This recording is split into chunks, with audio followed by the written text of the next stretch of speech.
everybody, and welcome to another episode of Bill Has Opinions, your can't miss Bill shit for the week. I'm Laura Lavoie, and I'm here with Bill Perkins, who has opinions. Hello, hello.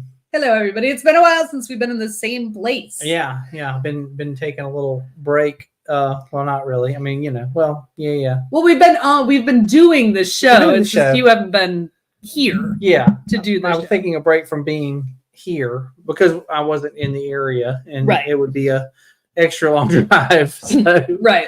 Anyways. Well, the beauty of the internet, and I mean, this show started as a virtual meeting because it was a pandemic hobby.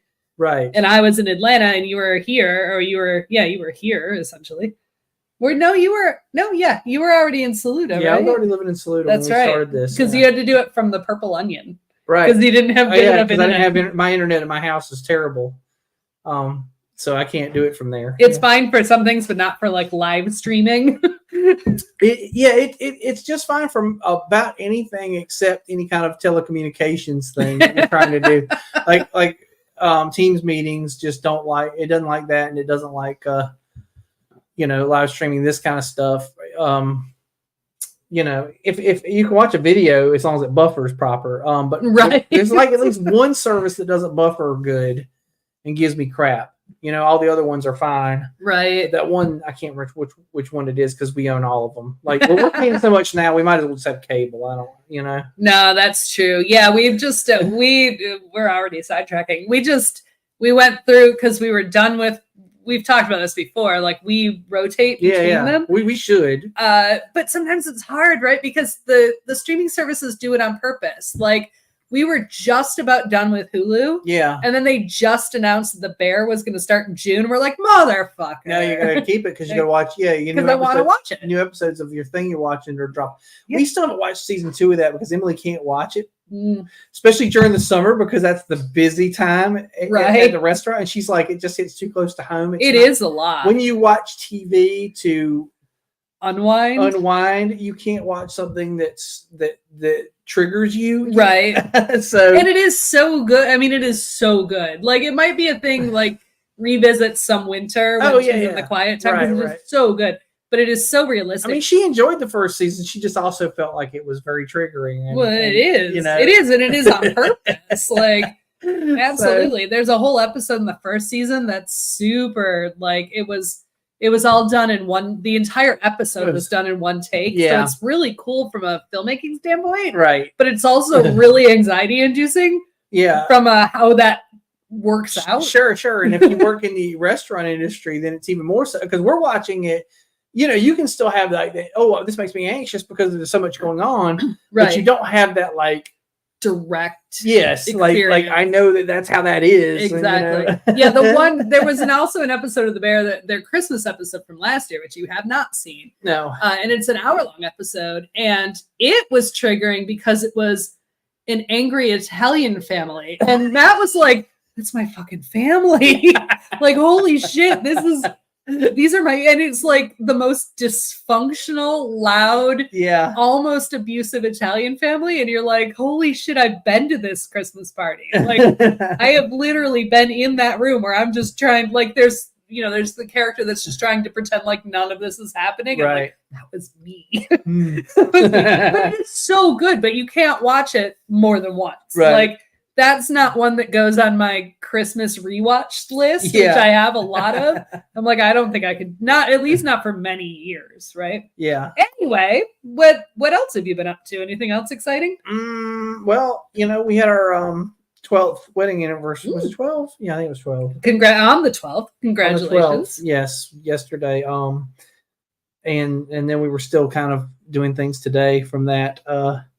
We went and played miniature golf yesterday. Ooh, that sounds one of the things fun. we did. Yeah. Yeah. Actually, a really nice miniature golf place out in the middle of nowhere in South Carolina. This guy had built the whole thing. It took him 6 years to build it by hand, and it was all this like concrete work, like in beautiful looking masonry. And he had koi ponds and wonderful gardens, and so it was basically like a botanical garden with a mini golf running through it. Huh. Didn't really have like a theme like wacky times or anything like that. I mean, I guess the theme was kind of sort of tropical, right? But mostly it was just a really pretty garden with golf going through I'm it. actually more inclined to play golf in something like that Yeah. than like the super styrofoam. Yeah. Here's a clown head. Like I don't. Because I'm not interested enough in mini golf to care. Yeah. So when it's stupid, I'm like, whatever. I don't care. Like I'll Yeah. be the person that hits the ball 3 times and then picks it up and puts it in the hole. Right. I'm yeah. like, I don't care. Yeah. Just mark me down as lost. Like right now. Like at the beginning, just put down I go lost. ahead and put down Laura lost. Yeah. 100. Only thing that would make this place better, and I always say this whenever I play mini golf. I love mini golf, but I always think what would make mini golf better is if you could get boozed up. Oh yeah. Because real golf, people drink like crazy. Like they're all tanked up. So to near your old house up in near Weaverville. Yeah. Woodfin. Well, Woodfin. Weaverville. Right. Yeah. There's a new brewery, Salt Face Mule, that they have a mini golf. Right, course. because they bought the mini golf. They bought the facility and they kept the mini golf. Right. Yeah. It was a mini golf and arcade and go-kart place. Yes. When I lived up there. Yes. But it was opened by some Bible beaters, which most mini golfs and skating rinks are always run by Bible beaters. I guess because they're trying to come up with things to do where you're not sauced. Yeah, right? I guess so. And technically, you can't own a roller rink with a bar in North Carolina. Oh. And it's probably for liability reasons. Sure. Because you don't want to be out rolling around busting your ass if you're drunk. But in this state, you can't do. I'm sure in the Midwest or something, maybe you can. I don't know because I wasn't of drinking age. But the thing that makes bowling work is that you get a little sauce. Yeah. And it sort of takes the edge off, and then you get zen about it, and so then your game actually improves. Right. And golf is very much a game where the more zen you can be about it, the better your game is, because it's when you get flustered that you start hitting it 9 times or whatever, Right, I think with golf there's a fine line. Oh yeah, I'm sure there's a bell curve. Because you're I get flustered and I can't play, and then I'm totally zen, whether that's through drinking or otherwise. And then there's I'm too drunk to hit this ball straight. Sure. I mean, yes. And that's true of bowling, too. You can have too many beers and not bowl well. But the 2-beer buzz will get you into the perfect zone. Right. Is what I'm trying to say. Right. Once that kicks in, you're just bowling like a madman. The 2-beer buzz. That's from that Mitchell and Webb look. Yeah, that's the inebriati. The inebriati, right? And all the best decisions in the world are made. In that case, it was 1 3/4 beer, but they were imperial pints. Imperial, so it's the same as the American 2-beer buzz. It's an American 2-beer buzz. Yeah, for sure. But yeah, no, we just hung out here this weekend. Nothing fancy. We took the cat on a walking adventure in the River Arts District. Walkabout. Yeah, we took her because they built a nice greenway down in the River Arts District, and we walked from the Foundy, which is where the New Wedge Brewing is, and we walked all the way up to the Old Wedge Brewing.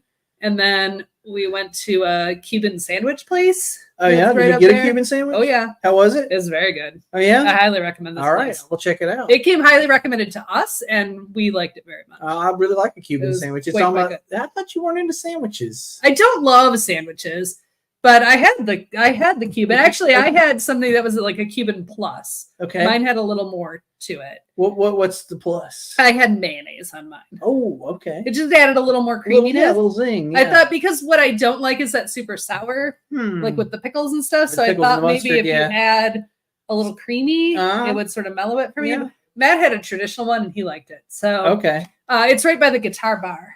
You know the Guitar Bar. I have no idea where that is either. You don't know the Guitar Bar? I haven't been there. What?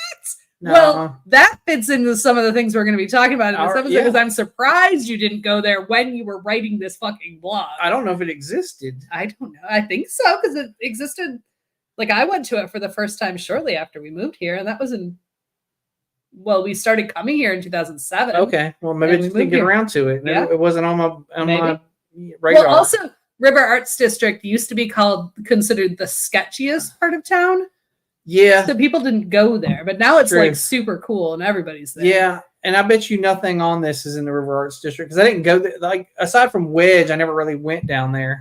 Right. Wedge and Magnetic Theater, I think, are the only 2 things I've ever been to. Sure. So, all right. Well, before we get into the nitty gritty, what are you drinking? I'm drinking a Old Mecklenburg Captain Jack Pilsner, and it's a really good Pilsner. It's got just the right notes. It's got that biscuity, but then kind of bright at the same time. Uh-huh. I don't know. I'm loving it. It's good. Nice. I wouldn't drink it warm, but it's really good cold. That's fair. A lot of those pilsners are like that. Yeah, but definitely tastes pretty swell. I'll leave one here for you, and you can check it out. All right.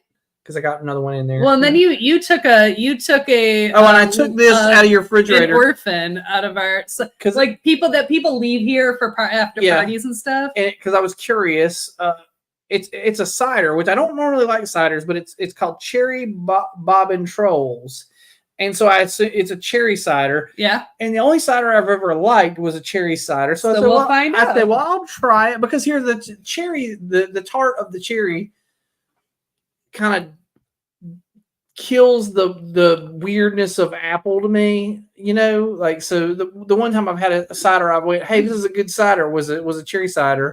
So I'm hoping it'll be all right. What do you got? Well, I've got I bought a Green Man lager, like a lager pack, like all the lagers. So it had a bunch of their regular lager, which I was also drinking before the show, but it's just their straightforward. But then I've got this here. You can barely see the can because of the light on it. Yeah. Because it's super gold. But it's Green Man Damn Fine Pilsner, which we were wondering if that's a callback to Twin Peaks. Yeah. It's really good. I just took the first sip, and it's really biscuity. It's got a lot of malt forward. Yeah. But it's really good. Okay. But then after that, the other one in the pack is this. This was the surprise beer. Like they listed it as a surprise. And it's the Green Man Shadow Gazer. And what style of beer is that supposed to be? It is a black lager. Okay. So I've been really into black IPAs and black lagers lately. I like black lagers. You might like a black IPA.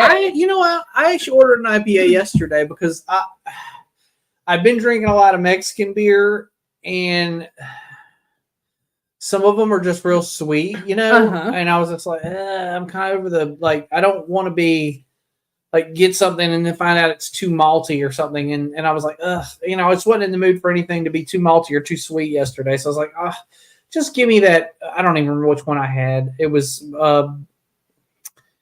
shoot, I don't know. It was a local IPA though, and I was just like, give me that. That'll be fine, Did you like it? I didn't love it, but I didn't hate it either. It was just okay. Well, so here's a fun fact. And I think we've talked about this on the show before. As you get older, your taste buds die. Yeah. And the more you crave, so that's why things are tasting too sweet. Oh, I know. Yeah. Some of your taste buds are like, nope. No, it's the same. It's the reason that my granddad ate everything with tons of hot sauce towards the end of his life. Exactly. Like I just need flavor. Yeah. That was the only thing he could taste was like hot sauce. So he'd be like, okay, let's just go nuts, But I've always ate hot sauce, so I don't know what the fuck it's gonna do to me. That's fair. But so you might start, just what I would say is just explore the IPA. Maybe we'll do an IPA show. Oh god! Well, they had this one on tap at the Purple Onion yesterday. It was called it was a coastal IPA. It was called, God, who was it by? I don't remember now who made it, but something was wrong, and they were pouring a glass, and the glass was all hid, and they tried several times, and they were like, I'm sorry, it ain't gonna happen. And I was like, okay, fine, whatever. I was hoping it was gonna be like going coastal, like it was gonna be a tropical IPA, because I usually like those. There's IPAs I like. I like citrus IPAs, and I like right. Anyway, so I don't hate all IPAs like I used to. I have the ones I like. I like Space Dust, and that one's a piney sort of weird. Yeah. But and I know you don't normally love piney, but that you like that one. I do, but it's also 9%. Yeah, right. Exactly. So I like the side effects. Well, maybe we'll schedule an IPA tasting. We should do an IPA show, yeah. And then, we probably haven't done that because it wasn't really my thing. Correct, yeah. But now it's mildly my thing. And it wasn't my thing either. And actually, you'll see in some of the stuff we're talking about today when it wasn't my thing. Oh, right. But so we have spent a lot of this front part of the episode bullshitting because we haven't seen each other in a while. Bullshitting, right? Bullshitting, as it turns out. But we probably should do a quick monologue. And I titled this episode blogging, but that's not exactly correct. It's more that both of us in like the late 20-aughts had early 20-aughts for me. Well, I had both. So I know it was late. You're late right. 20-aughts. Late 20-aughts into early 20. teens. Yeah. You're So right. Okay, we sorry. both had Blogspot blogs, which was used to be the Google blog platform. And Right. it was free to use. And a lot of people like that used to be on LiveJournal migrated over to it when LiveJournal got bought by Russians. And so we both did that completely separately. We didn't even know each other. When I started these blogs, I was in Atlanta. But I read through some of them, and like the I guess the style of the time, and both of us we were doing a lot of the same shit, which is pretty funny. So why don't you start us out with a little monologue about what blogging meant to you? What blogging meant to me. So Laura, going into this the other day, she was asking me something about it, and she was asking about this old style of the time. Like, well, you must have been into this or something. And I was like, I don't know that I was. I mean, but I was like, let me tell you what my motivation was. Okay. I had just moved to Asheville, and I think I might have mentioned in previous episodes, but I moved to Asheville with a lady that I was, going to live with. And then as soon as we got to Asheville together, the relationship fell apart, and I found myself alone in a strange town. And so then I was looking to date, and I started blogging. Well, because it didn't change what my interests were, which was I was a foodie, and I was just newly discovering beer, I guess. That was a thing that happened after I moved to Asheville. And anyway, so my motivations were I was trying to make myself appear to be an eligible bachelor, right? To be well-rounded and whatnot. And it was a thing I could say, like, when people say, oh, what do you do? Well, I work here, but I write a food blog. Right. Exactly. Oh, tell me more, and I'd send them a link, and then they go read it, and they go, oh, haha, how clever, or oh, this guy doesn't know shit from China, but whatever. Sure. So that was the idea. It was kind of a selling point for myself, I guess, really, more than anything. And I also expected at some point that I would be such a good food blogger that I would be able to get like perks, like you could walk in and throw your weight around. Like you wanted to be an early influencer, like the people you would now complain about because they walk into a restaurant and say, "I need this for free so I can post it on my Instagram." Yeah. But I think I thought, at the time I wanted something for nothing, Sure. Many of us did. Yeah. Many of us did. Well, it's funny because so this was Bill's blog before we do our station break. When I find one of your blogs, because the other one, I broke it up after a point because I started writing Bill's Asheville food blog, and then I realized at some point that I also was going to a lot of bars, and that bars, while they have food, they're not exactly a restaurant, So I started kind of like, and sometimes it was a brewery or something like that. So I was trying to like differentiate the difference between, but I still wanted to do the review, Right. So I started Bill's Asheville Tavern and Pub Review, which was, the cousin of the restaurant one, but more geared towards those things. So, but what's funny to me, the juxtaposition that's funny to me is, as you can see, you went with whatever basic template. Yes. And whatever basic color scheme that you could have. Yeah. Like you didn't put a lot of, like, this was literally just your thoughts. Basically, you kept a diary. I guess. But published it. Okay. A food diary though. Yeah. Exactly. Like your doctor might ask you to do when you're having some sort of like IBS or something. Exactly. But I started these blogs because I had quit my full-time job, or I was about to quit my full-time job. I hadn't quit it yet. And I wanted to be a full-time writer. And the only way you have to have a platform, or you have to have a portfolio or something like that. So I started these blogs, even though now looking back, I'm like, yeah, the free blog probably wasn't the best platform. But I started them because I wanted to be seen. Like potentially, and I did. I actually got a couple gigs at the very beginning. So there you go. You got what you wanted out of it. I don't know. Well, I guess I got what I wanted out of it. I'll tell you that my blog tweedled out after I got into a serious It relationship. did. I know because I read through all of it to find all the stuff for this episode, and you did. Yeah, at the point when I found someone to date, I guess I didn't have to keep up the blog anymore. Yeah. You know, I did a few after that, but not many. Like then it kind of was like, yeah, I got other things going on. I don't care about this. Once I started really working, like mine kind of ends. Like the last one was 2014. I was actually really surprised how late it went, but I was very, it was very sporadic after I started, because I quit my job in 2012, so I did a whole bunch in 2013. Yeah, but because I wanted to have that. But what I love about the difference between yours, which is just the straight up platform, and mine, where I'm like, I'm gonna do this, background. And I made this logo on like through clip art. Yeah. At the time. Okay, this is back before you could ask Jill. Well, I could have asked her. I wasn't gonna say Jill. I was gonna say now you can just be like Fiverr. Yeah, now you just go talk to like no, not even Fiverr. Now you get on there and you ask the AI to make one for you. Oh yeah, for sure. Well, now I know how to make them. Like my bestie, as many of you know, is a graphic designer. So she's made a lot of my like really professional and some clients. But yeah, now even, I mean, to be fair, well, first, really quick, I just want to mention you can actually click on a link to my book from this blog because I wanted a platform. Yeah.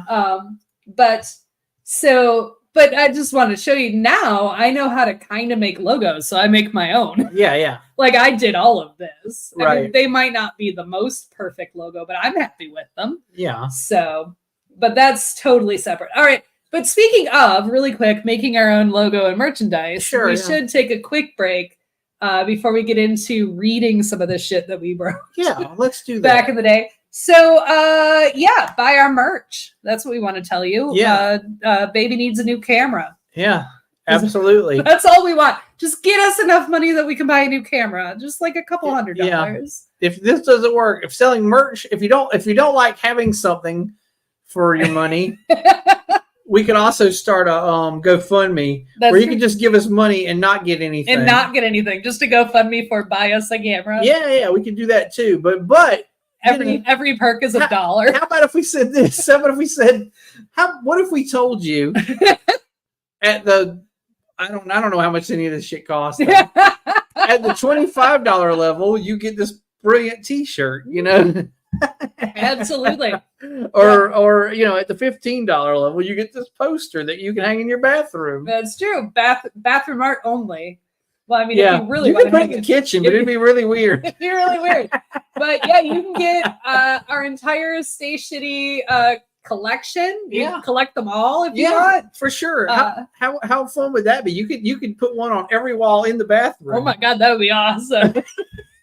Please, someone do that. Just buy them all. They don't have to be big. Buy just like the little postcard size.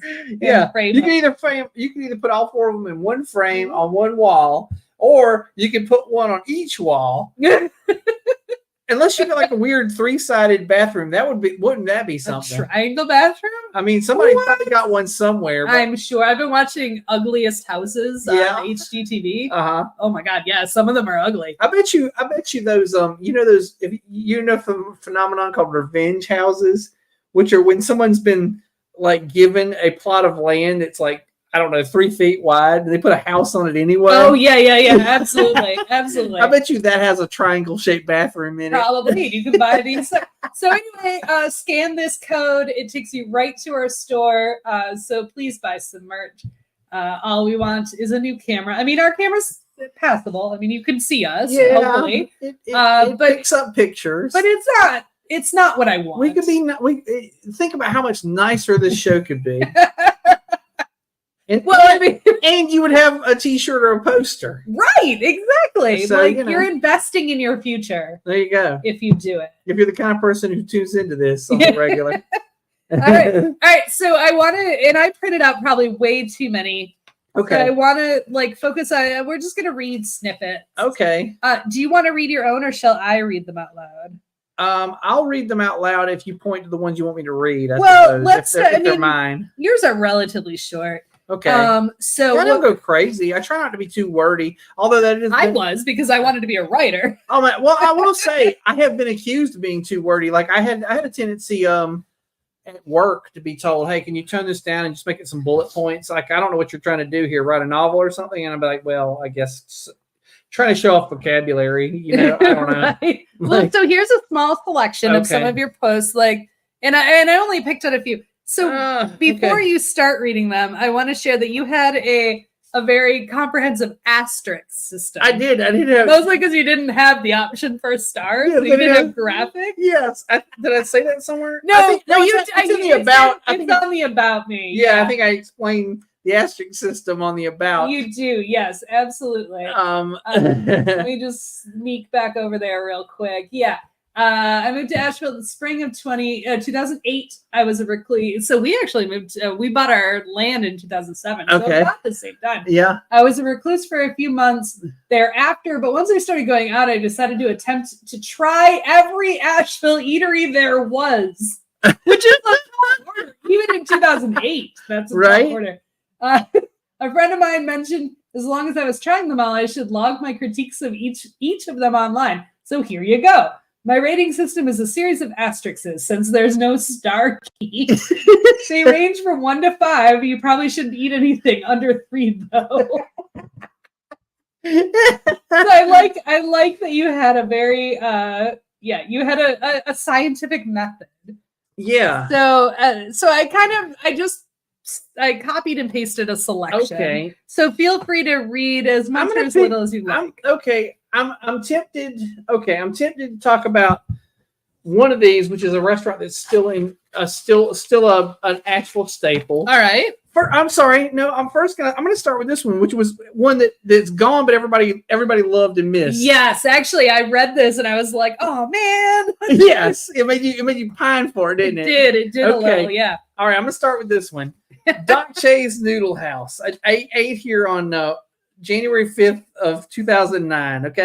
Okay, so I frequent Doc Che's. It was the first place I ever really tried when I moved to Asheville, and I guess I liked it a lot because I eat there about once every 2 weeks at least. I typically order the same thing, pad thai with chicken and tofu. That's a little extra, but because you're supposed to pick one, but I like both. I do this every time I get pad thai anywhere. I say chicken and tofu, and then they're like, that costs extra, and I say, I know, and make the tofu extra crispy. Thank you. Okay, one time I did try the tomato ginger noodle bowl, and I guess it just wasn't the pad thai to me. Well, no, because it was a ginger noodle bowl. It wasn't bad though. Anyways, the staff is really friendly at Doc Che's. I'm sure it could be considered a romantic atmosphere. It's dark and has some subdued lighting. It's also very noisy, however, because it is a small room and they have a lot of people in there. Prepare to wait if you're eating in. I usually eat at the bar to expedite being served. Their bar was really excellent, by the way. Also, by the way, life hack.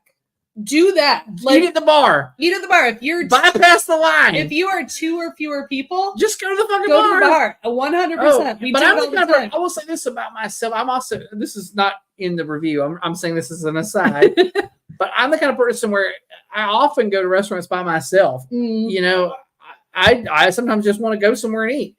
And my wife's working or whatever the hell. And so I just go to a place and I go to the bar because I know I can sit right the fuck down and not bother anybody and be served immediately. And sometimes you can then strike up a conversation with other people. Yes, because there are other folks at the bar who are in the same situation. Right. Or I've met a lot of really crazy people at bars, like both literally crazy and like that was a cool experience. Yeah, crazy. sure. So that's a thing I do. So anyway, life hack. Go sit at the bar, you'll be seated quicker and you'll eat quicker and you'll be out while those fools are still standing in line. Yeah, if you're 2 or less, definitely do bar.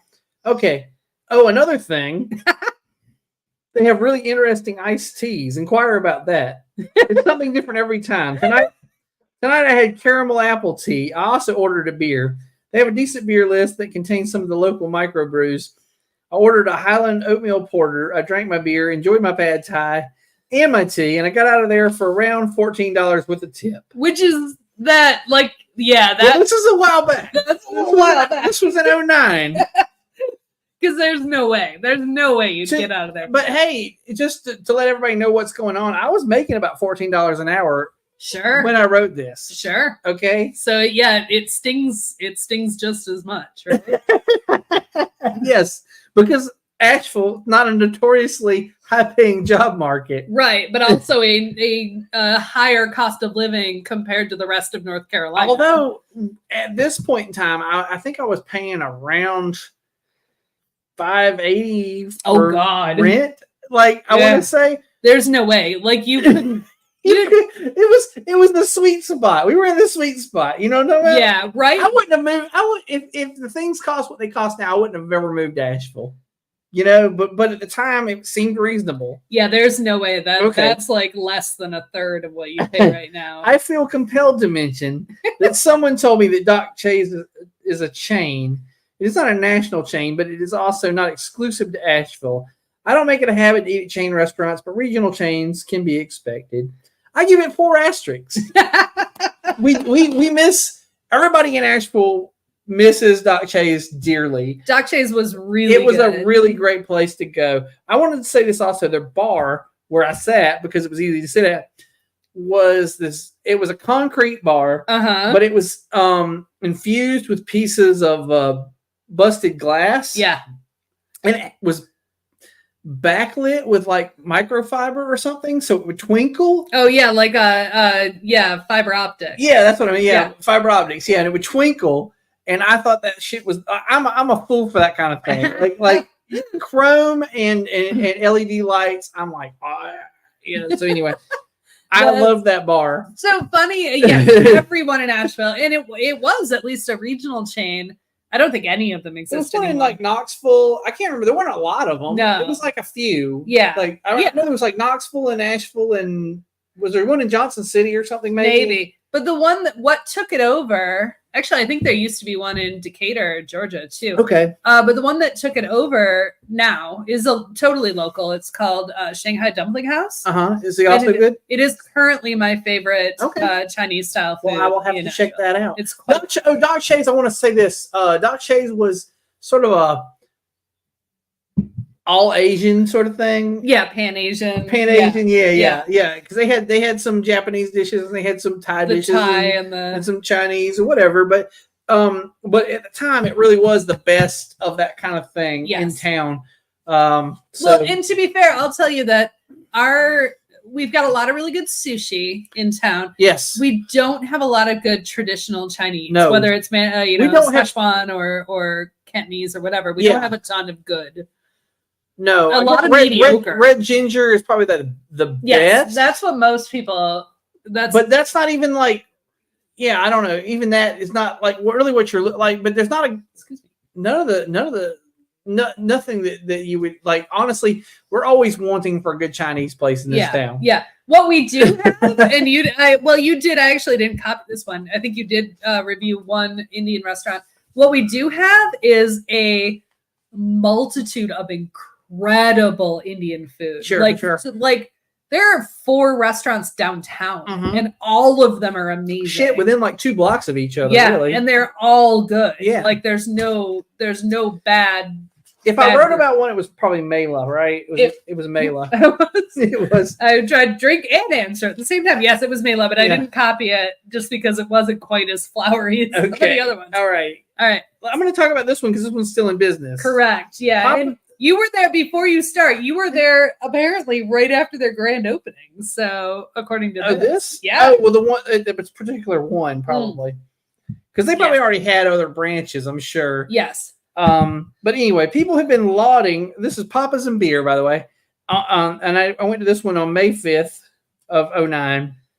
People have been lauding Papa's and Beer since I first moved to Asheville as the best Mexican in town. I started to go to the one over by Kmart last summer, but there was a line out the door, and I'm usually not keen on waiting when someplace else has no line. Anyways, with that attitude, of all nights, I chose Cinco de Mayo to finally try the place.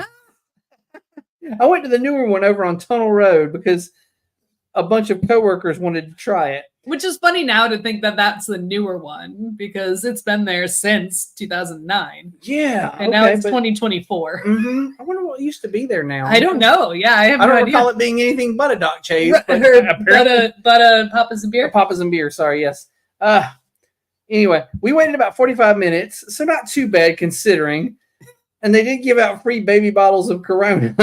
Not that I'll drink that stuff. That's my favorite part of this review. Not that I'll drink that stuff. Have you changed your mind? Will you drink Corona? I will now? if I'm at the beach or something. Yeah, Yeah, Corona's not terrible. it's okay. But you were like, no, Corona will never pass my I was lips. new to drinking beer at the time too, so it was like I liked what I liked, you know. Right. We finally got seated, and they brought us our chips and complimentary bean dip. They also have salsa bar with several types of salsa. I ordered a Negro Modelo and a sweet tea to drink. By the time my food came, I was pretty much already full on chips and salsa.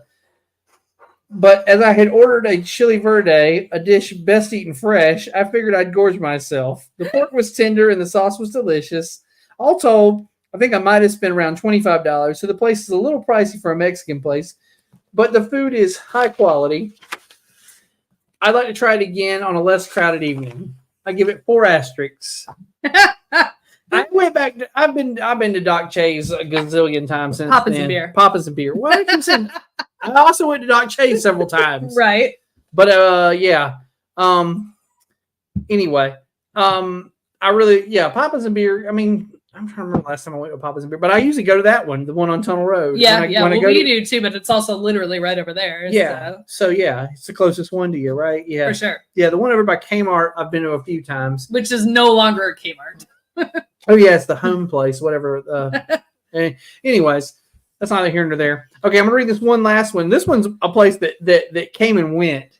It's a flash in the pan. I loved. I read this. I cackled when Did I read you? this. You cackled for a few reasons. Okay. Probably inside joke. All righty. reasons, but I laughed. All right. Well, this one's called Vito's Chicago Style Pizza, which I don't remember at all. Oh my God, it was not there long. Obviously. This was on May 28th of 2010. Actually, I know I was already dating Emily because I know that me and Emily went to this. And this was probably one of my later reviews then, you know, before the whole thing just kind of, you know, I didn't care anymore. Right. I don't know if I ever mentioned it, but I lived in Chicago once upon a time. Ever since leaving that city, I have occasionally craved Chicago-style hot dogs, Italian beef sandwiches, and deep dish pizza. Thankfully, there's cats and dogs at the Grove Arcade to satisfy the first 2 cravings. That's also gone. Right. That is definitely gone. Oh, my gosh. But I did used to go there and get an Italian beef or a hot dog sometimes.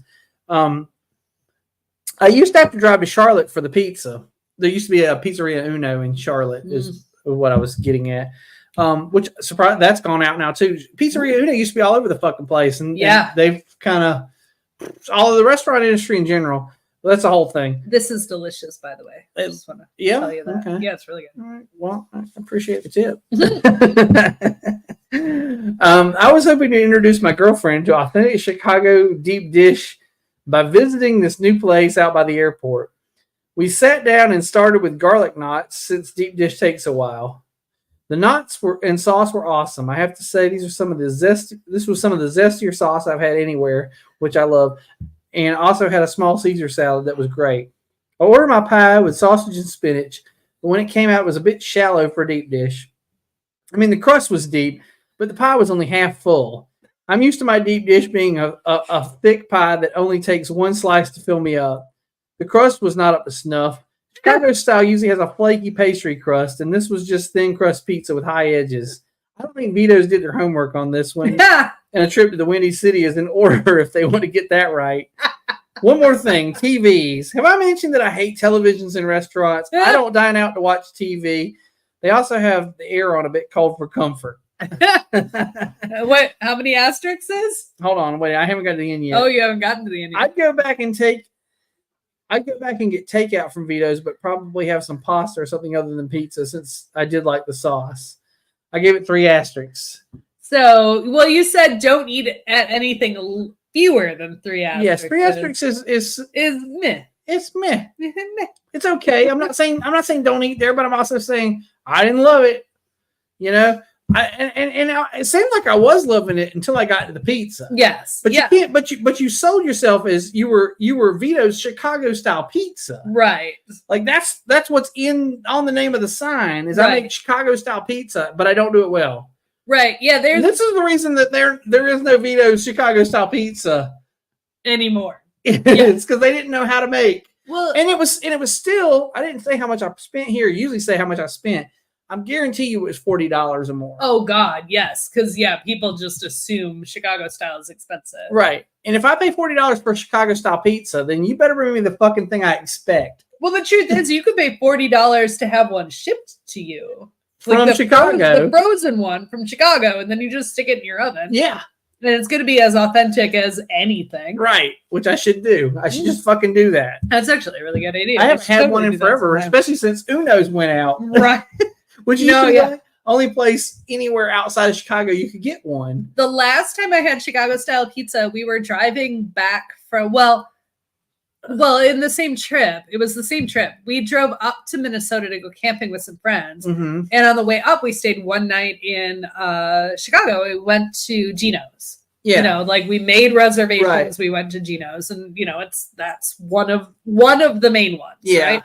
But on the way home, we were driving home, and we were starving, and we were in a little just podunk town in southern Illinois. I don't even have any clue what town it was. Uh-huh. And we just stopped at an Italian restaurant, in a shopping center. Sure. And we didn't know what to expect, but we get in there and they had Chicago style pizza on the menu, and we're like, why not? Let's right? roll the dice. It was the fucking best Chicago style pizza I've ever had. It was so fucking good. And I could not tell you where it was. So somewhere in southern Illinois. Somewhere in just drive around southern Illinois. Metropolis? It wasn't that far south, was it? No, and it Okay. wasn't. It was literally it was a Guido's Italian dining. It was Okay. Giuseppe's. It was literally just the most Italian name Italian restaurant in a shopping center. There was nothing about this that was. It was called It's a Me, Mario. Yeah, exactly. It was basically called It's a Me, Mario. All right.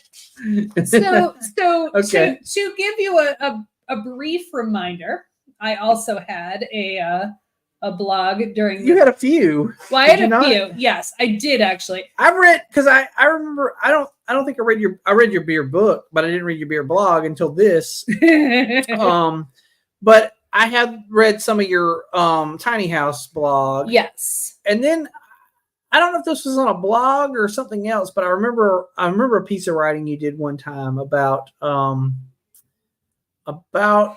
and I hope this doesn't get too personal, but it was about an ectopic pregnancy. Yeah. No, that was on the Not Mom, which was okay. Not Mom. I got paid to write for that. Okay. Which, frankly, is what this led to. Okay. Right? Yeah. No, you can get as personal as you want about that. Okay. I'm very open. But it was about an unplanned pregnancy that went awry. And then some guy came at you with all this crazy bullshit. Yeah. Like, hey, I would have raised that non-viable feed. Yeah, no, absolutely. This is where, this is a different topic. We could totally have this conversation. But yeah, somebody in a comment on that blog was like, yeah, well, I would raise that child. I'm like, there was no child to raise. You it was a miscarriage. You don't understand science, my friend. There was nothing was there. Yeah. Yeah, okay. But that's the insanity of the abortion laws, right? Because they do target this is a whole other topic, right? But they target people like me. I had a miscarriage that I needed what is essentially a clinical abortion to resolve. Yeah. But it wasn't viable at any point. Yeah. So you can raise this just I don't even know what the fuck it is. It's literally a clump of cells that I needed someone to remove from me because they were the wrong part of your body. From an infection. Yes, they were the wrong part. They're not in the uterus. They're not going to do anything. So I did, but that was a blog post I wrote when I wrote for the Not Mom, and that was a gig I got expressly because I started doing my own blog. So there you go. It is possible to segue this into a career, into a thing, which I have now been doing that career for 12 years. Yeah. Right? Yeah. I've moved way past the blogger blog. Well, I mean, I think, like I said, at the beginning, we both accomplished our goals. You were trying to make a career, and you were trying to date. I was trying to date, and both of us got what we wanted. Right. Right. So no, absolutely. And I did also have another blog. I had which I chose not to share here. Well, maybe we will in the future. But I had a whole blog that was a Persephone blog. It was all just like, it was kind of like a devotional journal to the goddess Persephone. Okay. But it wasn't like where yours was very specific. I thought the one that was the best correlation was my beer blog. Sure. Beer and Now. Okay. So I want to share a couple. I won't share a ton. Let's start with this one. This is, it was titled The Consequences of Questionable Decisions. So I said there are a lot of poor decisions that beer consumption You should have said poor decisions with a Let's U. see, I should have. Drink responsibly is not just a catchphrase in advertising for alcoholic beverages. Understanding your own responsibility when it comes to beer is probably the most important thing you can consider before enjoying that beverage. However, there are some lesser infractions, however. This Super Bowl Sunday, I gave into one of those, the free beer glass decision. I love collecting beer glasses. I have a growing collection. Occasionally, though, it's probably a good idea just to say no. The waitress approached us, which also cringy. I would like literally never use the word waitress anymore. Yeah. The waitress approached us and told us about her specials, which included, and I quote, blah, blah, blah, with free football-shaped beer glass, blah, blah, blah. I was sold. I didn't care what it was. I wanted that beer glass. Bring that shit now. Right. She even told us, which should have been my cue. This is a side. Should have been my cue. She even told us that since we get to keep the glass after we drink the first beer, we could just get pictures of other beer and use the glasses. That sounded like the best idea ever. Turns out the beer was Coors Light. Now, if you enjoy Coors, that's fine for you. Whatever you like, I'm okay with. I do not, however, like it. Many years ago, our friend, I want to skip this one. Anyway, I used to think beer was gross, and Coors is still gross. But for the good of the football-shaped beer glass, TM, I actually read that, football-shaped beer glass, trademark, I was willing to suffer through. Thankfully, we did have the option to purchase pitchers to fill up our Coors Light glasses after the first sampling. We resolved that problem with Sweetwater 420. Interestingly enough, I'm just starting to explore pale ales. I found this Atlanta brewery's flagship beer a very drinkable beer. And how do you feel about Coors Light now? Oh no, I still don't like it. Oh, okay. No, I still wouldn't. With the amount of like craft pilsners, Yes. I still probably wouldn't choose a Coors Light. Okay. But if you were at a honky tonk, I would leave. if you were forced to be at a honky tonk, I would secretly dial 911 on my phone.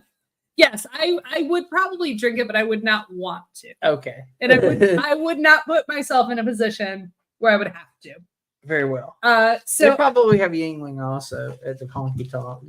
True. I used to refer to Yingling as the best beer at the bowling alley or honky tonk. So, all right. Then I want to share. So this beer blog, one of the things that at the time, I thought I'm going to learn to brew beer. And we're about to move to Asheville, and maybe that can be my life's work. As it turns out, it's not my life's work. And what I learned was I like drinking beer more than I like making beer. Sure, yeah. So I still also wanted to. One is a science and one is fun. Right. Well, and this blog post was titled "The Mad Zymurgist," which is the term for beer brewer. Experimentations in beer. So I need to share this beginning so I can tell you what happened afterwards. So I said, in November, I had an opportunity to travel to South Africa. This was 2011, to start working on a project with an incredible group of people. And then I blah, blah, blah about the group of people for a while. Can't wait to go back, yada, yada. And while there, I learned about Zulu beer. There's no one recipe for Zulu beer, but it's often brewed with pineapple, oats, and bread. And other versions are made with sorghum. I wasn't able to try any for myself while I was there. My friend who lives in South Africa tried some traditional beer and got photos for me. So my idea, and the rest of this blog post is, I decided I was going to brew something you've never had. Correct. Based on a description. Correct. Okay. As you might imagine, that leads to the next blog post, which was titled, "Seriously, it was that bad." This is the one I'm still very proud of because I laugh when I read this even to this day. The day before it was ready, we put so there was more. There was a preamble, but we'll go with this. The day before it was ready, we put a couple of the bottles in the refrigerator to give it a night to chill. The next evening, the anticipation was overwhelming as we opened these two bottles. There was not the exciting what noise when we open the bottle. I actually wrote that. FFFSSSIPT. Okay. Open the bottle. It didn't carbonate. I had added the priming sugar, but perhaps the concentration of sugar from the juice and syrup caused a very different chemical reaction. Maybe there was no yeast left in the beer when we bottled it because of all the juice and syrup. In any case, neither bottle, but boldly, I poured them into a tall Molson Canadian glass to see what happened. Matt and I toasted to the experimental beer and each took a sip and gagged. It was that bad. I took another tentative sip to make sure I fully understood just how horrid it was. It tasted like a juice box that had been left in a car for 7 years and then put back in the refrigerator. A fermented pineapple juice box, or a mix of pineapple juice and rubbing alcohol. There were many ways I could describe the badness that was this beer. We stepped back, the abject horror visible on both of our faces. This was not just the worst beer we had ever tasted. It was the single most disgusting thing we'd ever put in our mouths. I quickly poured out the contents of the glass and set the sullied barware to the side. I got out 2 fresh glasses and poured us different commercially available beers and taste tested more beer. Yeah, I was like, nope, that's a hard one. And that was that the last? It wasn't the last, but it was close to the last beer I ever brewed. Okay. But then I wanted to share before I pass this back to you because you had a couple of.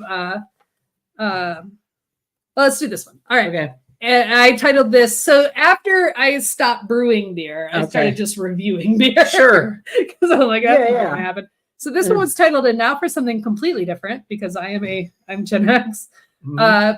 I love to drink beer seasonally. And for me, the impending fall means browns, pumpkins, and Oktoberfest. Sierra Nevada's regular fall seasonal tumbler, which to this day, super sad they don't make anymore, is probably my favorite brown this time of year. I've already enjoyed a few in early September. But this year, Sierra Nevada switched things up a bit by adding early fall seasonal to their lineup, Flipside Red IPA. Funny story, I was out at the store the other day. I saw this on the shelves and thought, hey, that looks good. Let's try it. So I bought a 6-pack. Also, that's not a funny story. I know. It was like waiting for Why is that a funny story? I mean, right? It's a story, but... So anyway, I go on to describe how I very much enjoyed Flipside IPA as I chatted with friends. Do they still make that? They just started making it last year again, like a retro thing. And then I talked about Green Man Harvester, and I wrote this: my Asheville Amble of autumn ales is awesome.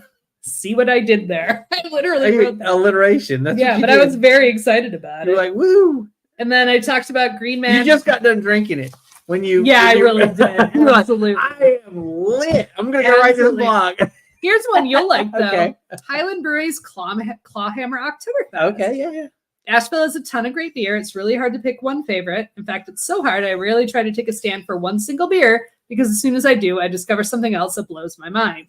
Well, I was writing for a local beer blog, which is also a gig that I got from. Oh, you had another beer blog besides this one. It was a local beer blog. All right. Well, it was it was a local beer blog. I think it was called Beer City Blog. I was often tasked with declaring the best beer at each brewery I reviewed. Highland, an Asheville staple, is the easiest for me to determine. It isn't just one beer that's their best, but all of their seasonals. Throughout the year, Highland has several. Still true, by the way. It is true. It has several amazing offerings that simply make your mouth water at the very thought of them. Highland's autumn seasonal is no exception. I offer Exhibit A, Clawhammer Oktoberfest, which does still exist. Mm-hmm. So I talk about it a little bit, blah, blah, blah. Along with the clean, crisp lager taste, Clawhammer also incorporates some fall spiciness to the mix. This added personality gives it a slightly different spin on the typical Oktoberfest beer. Try it out while you still can. And then really quick, which I thought you would also like, this is titled The Most Astoundingly Mediocre Pumpkin Beer of the Season. So this was, what kind of beers should they try, blah, blah, blah. It said the divisiveness of pumpkin ale always stirs up an interesting conversation. Do I like this one? Do I like that one? What makes a good pumpkin ale? Really, if you like pumpkin ale, drink it. Don't worry about what everyone else thinks. I like many pumpkin ales. My favorite of the season so far has been Boxcar Pumpkin Porter, which I have not seen since. My least favorite was this one, the New Belgium Pumkick. I like New Belgium beers just fine. Some are better than others. because it's widely distributed. I can usually get one even in a place that only serves macro brewed giants that makes them worth their weight in gold. What I will say about the pump kick is that it was all around average. Of course, one of the reasons this pumpkin beer is not among my favorites is because it has a fruitier flavor rather than a spicy one. Give me those pie spices, and that's how I know it's fall. If you, on the other hand, are a bigger fan of actual pumpkin flavor, this might be a reasonable choice for you. This one should be available in bottles at most grocery stores this fall. New Belgium is pretty spread out these days. So if you want to give pumpkin beer a try, check this one out and see what you think. So, all right. And then, so we are literally running out of time. Sure. But if you want to read maybe one and a half. Oh my God. I will. Of these. Oh God. Okay. I will read this first one because I think it's hilarious because I think these things are dumb as shit. Bill's Tavern and Pub Review. This one, the first one, Elaine's Dueling Piano Bar at the Grove Park Inn. Which doesn't exist there. On January 8th, 2009, which was my birthday. I went there sure with a friend. Okay, so I'll talk about this. I have a friend from work wanted to go here to celebrate my birthday. The website for the Grove Park Inn advertises Elaine's Dueling Pianos as a rip-roaring, delightfully naughty good time. Now, I don't know what the ad execs who thought this one up were smoking. But I wouldn't be so bold as to suggest that the time I had was either rip-roaring or naughty. Oh, God. Sometimes I said this because the other day we were talking about this, and, and you were like, I think you'll find this cringy. And I was like, I don't know. Every time I read something I wrote years ago, I usually find it clever. There was one where you posted where you're like, well, the scantily clad waitresses aren't so bad either. Did I say that? Oh, God. That was cringy. Okay, that was the cringiest thing I saw. Okay, which you would not do today. You wouldn't publish that. I would not say that. You're right. You're right. I don't even know where the fuck that was at. I don't remember now. It wasn't one of the ones I'm trying to think of where even would that be. Okay, whatever. We arrived a little before 9 p.m. when the supposed fun would take place. I asked for a mojito, which I'd been meaning to try since watching them make them at Salsa's back during the summer. The barmaid inquired if I'd like a Bacardi or house rum. Knowing as I was at a high-dollar place and being treated by someone else, I decided to go easy on her wallet and choose the house rum. Now, by house rum, they apparently meant gin. Oh, my God. Did they? Either that or it was the worst rum money can buy. After that, I just decided to have a beer because you can't screw up a bottle of beer. I mean, yes, you cannot screw up a bottle of beer. Right, that's what I'm saying. It's already made. You know what you're gonna get. Whatever you pick, you know what you're getting.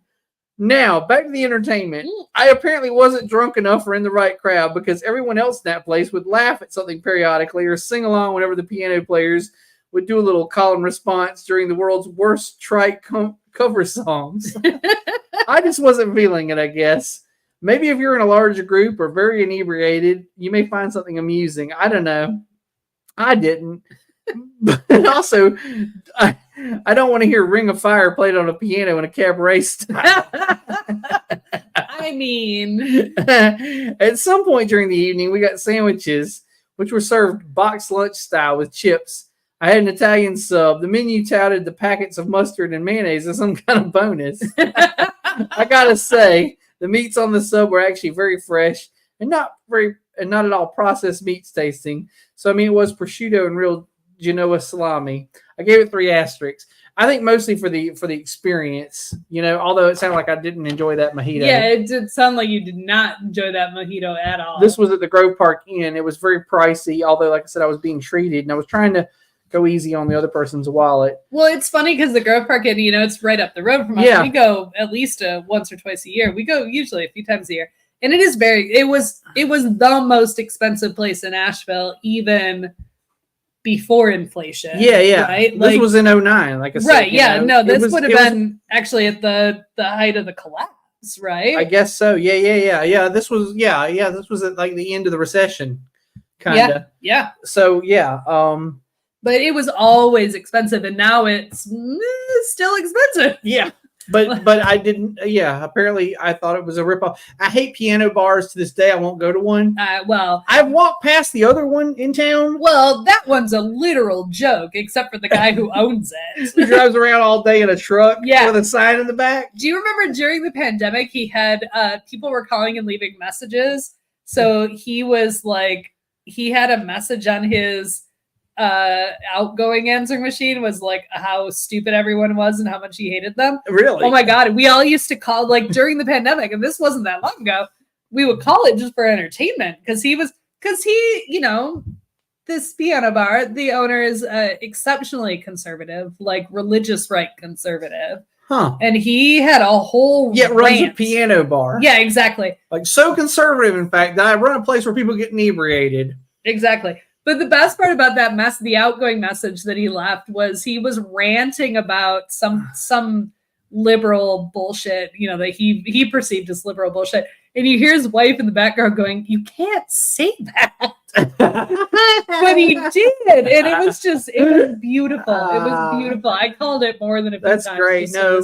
And it's unironic. Like nothing he said was an irony. But let me tell you, I've walked past the piano bar many times late at night after you're already like you've had a good time somewhere else, and you walk past it, and they have speakers facing out towards the street, so you can hear what's going on in there. Yeah, and only the drunkest of sorority parties are having a good time in there. Right. I mean, I don't want to hear fucking Billy Joel covers. I mean, it's like bad karaoke played on a piano, right? Mm-hmm. Essentially, right. And then they ask you to sing along, and I guess if you're drunk enough, you think, "Oh, I'm having a good time."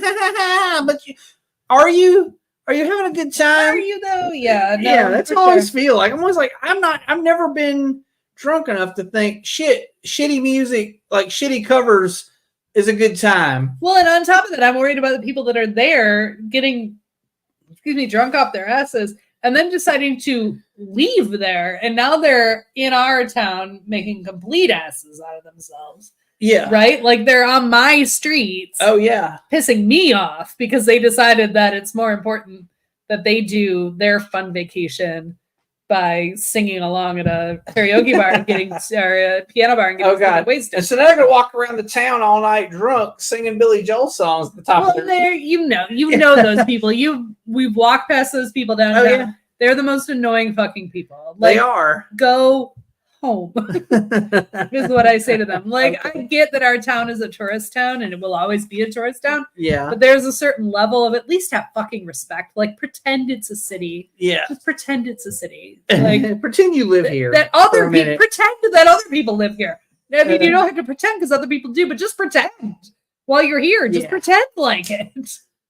Anyway, we have reached the end of our show. We have. Hope you've enjoyed a stroll down memory lane with our old ass blogs from back in the day. We'll post the links. If you care enough to read all of it, you can go read the whole damn thing and see where you're at. You know, apparently at some point I wrote a very misogynistic post about. I don't think you meant to. I mean, well, you were definitely ogling them. But I don't think you meant, like, I didn't read it as, like, I was lonely. Right. Right.